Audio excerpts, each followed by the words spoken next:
Are you second guessing your second graders' curriculum choices? Hi, I'm Maddox, and I'd like to help you out by sharing with you our curriculum choices and maybe giving you some ideas for a backup plan, a plan B, if you will. I am a Christian homeschool mom to 3 very active boys, ages 5, 7, and 10, and my goal is to help overwhelmed homeschool moms overcome that overwhelm, move from simply surviving and homeschooling to a place where they feel like they're thriving.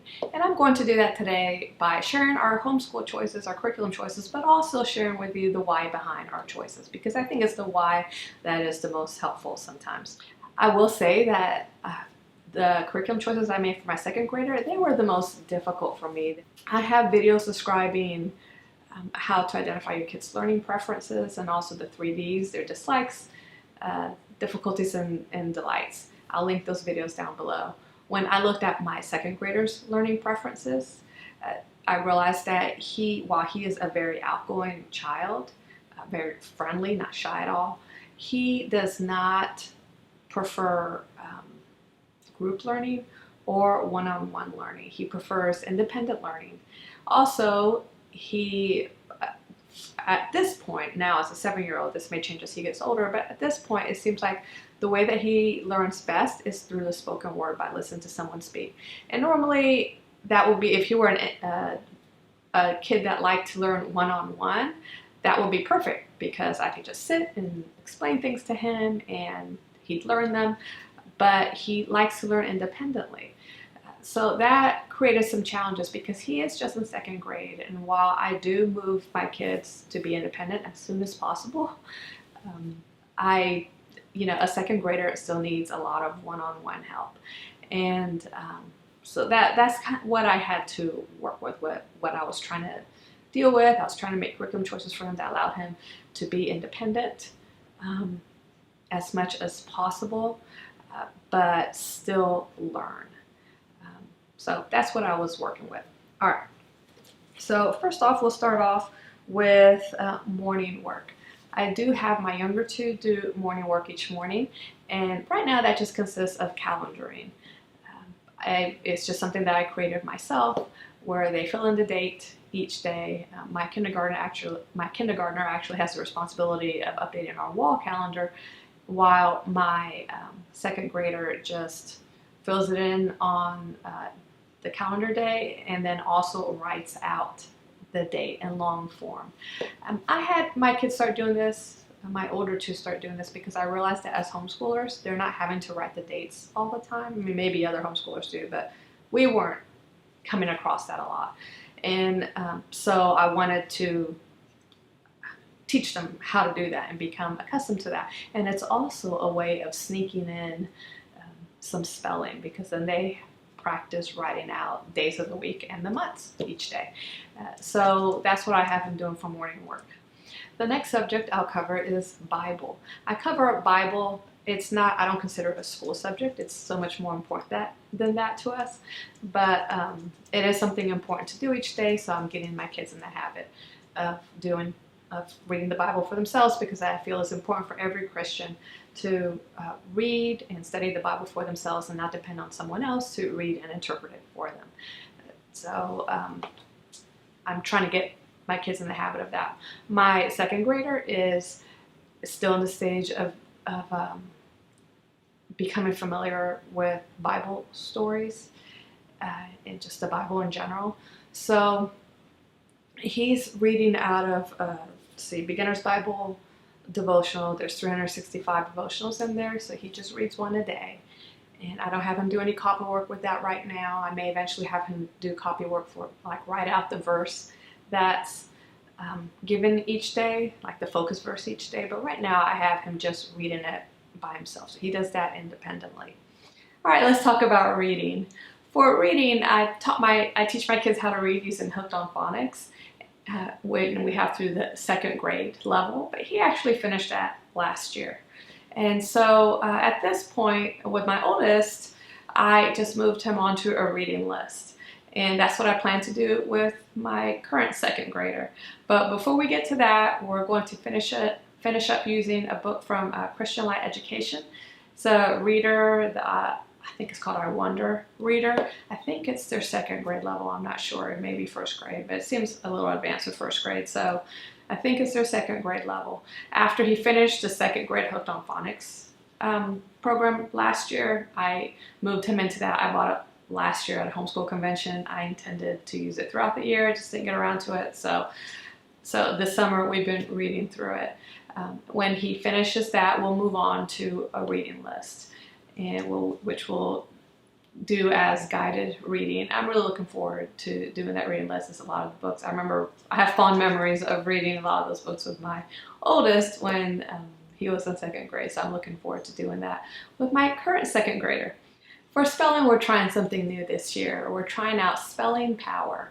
This is one of those where I have my fingers crossed, because the way it is written, it does expect a lot of one-on-one work, which, remember, I was trying to avoid with my son. So I think I'm going to change up the way they recommend using it, which is highly discouraged in the book. They very much discourage you to change up their method of doing things. But I've had a couple of weeks of experience with it so far with my son. I can see something's going to have to change. So I'm going to change up the way it's used a little bit. I'm going to do what I did last year. We used spelling worksheets to practice vocabulary words. So probably every other day we'll have some of that one-on-one work, so I can minimize the one-on-one work and get a little more independent work in there. Because he can do those spelling worksheets by himself. So I think that's what I'm going to do. Fingers crossed on that one. Let's see, what else for language arts? For writing, another one of those subjects that for a second grader requires a lot of one-on-one work. So this year I'm just keeping it real simple. I'm going to do it once a week, and we're using Us4 as my first story writing book. I chose it because it looks like a really fun book. I'm hoping that'll distract my son from the one-on-one aspect of it.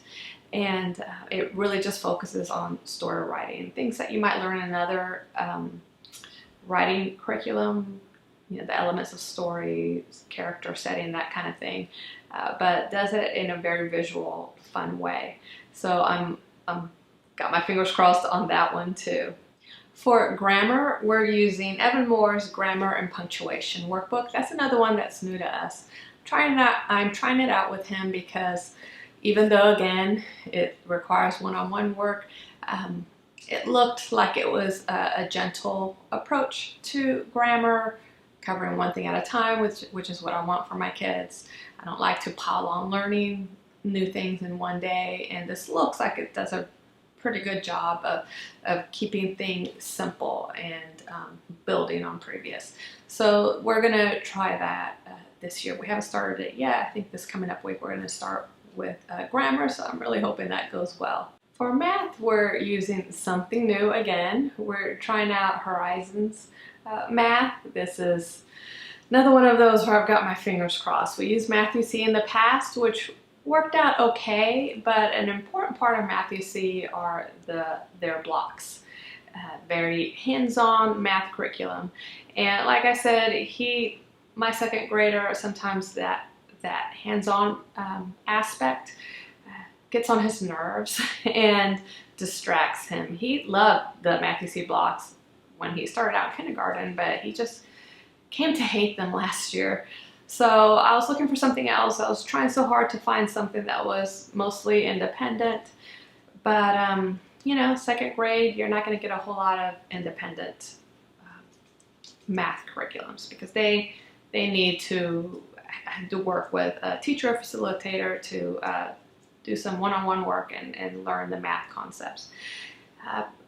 I somewhat regret the choice I made. I was looking for something that at least would allow my son to do some independent work, and he can do some. If I look at the lesson for the day and see that it's stuff that he's covered, it's more review, I let him just do it by himself and just check with him and work with him if I feel there's a problem or if he's not understanding something. However, I didn't realize that there might be some new learning, more, you know, several lessons in a row.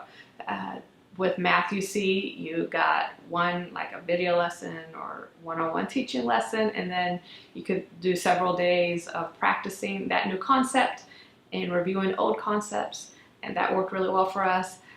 But this is that's a mastery-based curriculum. This is a spiral curriculum, which I haven't used before so much for math, and so sometimes you get new concepts every day, and I really hate that so much. I hate it so much. So I'm trying to make it work. You know, since it's more than one day a week of one-on-one work with him for math, that makes it difficult. It's not achieving what I wanted it to achieve. So I'm trying to work with him. I'm trying to make it work and just kind of go through the year with it. What I may do is supplement with Khan Academy. I'll take a look if there's a new concept that he needs to learn, and the one-on-one work with me teaching it to him is distracting to him and frustrating him. I'll look on Khan Academy for that concept and see about having him learn it that way. I haven't used that with him before, so I'm not sure how it will work, but it may be better than the one-on-one work that will be required with us, because that frustrates him and it frustrates me. So that's my plan for math for my second grader. For science, we're continuing with interactive notebooks. Again, there's that one-on-one element of where I teach and explain and discuss a new scientific concept with him. But I like these interactive notebooks because they suggest and recommend allowing the student to reflect on their learning, on what you've taught them, on their own in a bit of a creative way. So that's what I do. So we'll do science usually 2 days a week. One day we'll do the interactive notebooking page where I teach the concept to him and discuss it and go through it with him. And then the next day he reflects on his learning by doing something creative with what he learned the previous day. I also supplement with videos. He does learn really well from educational videos.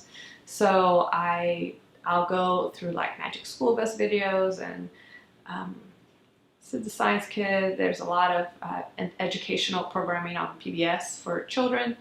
So I'll find specific videos for him to watch covering different scientific concepts. I'll plug them into my planner on the weeks that he's learning those concepts. And so one day he'll watch a video, maybe the next day he'll do the notebooking page, and then the next day do the reflect on his learning, doing something creative with what he learned previously.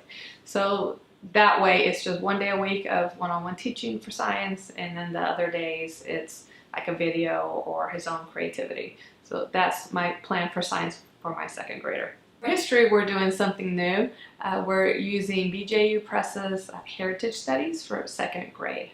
I chose Heritage Studies because it is coming from a Christian worldview, which is what I want. I do want a Christian perspective on history for my kids. I am pretty picky about that because just because it's a Christian perspective doesn't mean it's a perspective I necessarily agree with. So I was a little hesitant about it. I looked at sample pages online. I thought, oh, it looks like it might match up. But I'm kind of keeping my eye on it. So far, it's been the first couple weeks we've used it. It's been okay. It also has there's a textbook and then an activity book with simple activities for kind of workbook type activities for a second grader, some notebooking type activities, which I like because he does like notebooking and seeing things visually and reading it for himself. But when I got it, I didn't realize, when I looked in the teacher's manual, I was like, oh my gosh, I didn't realize how much daily teaching was expected with it or was recommended with it. And so I was very hesitant right away because, again, I'm trying to get away, trying to do a little more independent work. I was hoping he could just kind of read the textbook and then do the activity. He could kind of do that, but he wouldn't be getting the most out of it. They do have a distance learning option, so really even before the first day I decided we're going to have to do that distance learning option, which is basically you watch a video for each lesson. And they're very nice videos with a wonderful lady teaching, and there's a lot of visual elements, and multimedia type presentation. So I thought we're gonna have to try that with him, because if, I don't think our relationship would survive so much one-on-one teaching, especially for something like history. For art, like I mentioned in my kindergartners video, art isn't a big deal in our home, not because it's not a valuable thing, it's just because there's only so many hours in the day and my kids have other interests and other needs that we need to make time for. So art is just not something that we really focus on. But I realized when I was looking at my second graders' difficulties, dislikes, and delights last year, a video about that is linked down below. When I looked at those, I realized that his dislike for art, and him and my oldest are both like this, his dislike for drawing, not art specifically, but drawing, had become a difficulty because he wasn't really willing to sketch anything. And that became a problem when things like Cub Scouts or other subjects where we would try to learn something by drawing it out. His refusal to even attempt a simple drawing or sketch became a problem. So I'm doing the same thing I did with my oldest. I'm having him use Draw right now. It's a combination drawing and handwriting book. We're not using it so much for the handwriting because we're only doing it once a week. But at least there's that handwriting element, because we're not doing handwriting any other ways this year, because I just feel like he needs continued practice with manuscript before we move on to cursive. So anyway, I'm trying out this little workbook with him. We've been doing it this summer and last year and this summer. And along with printables I got from 1 + 1 + 1 = 1, I'll put those links below. We're trying that out so I can increase his competence in drawing, and hopefully that will increase his confidence with drawing. Those are my curriculum choices for my second grader. Thank you so much for watching. If you're interested in learning more about our curriculum choices, click on the playlist to the side. That's where I'm going to put all of those videos. And I will talk to you in the next video. Bye-bye.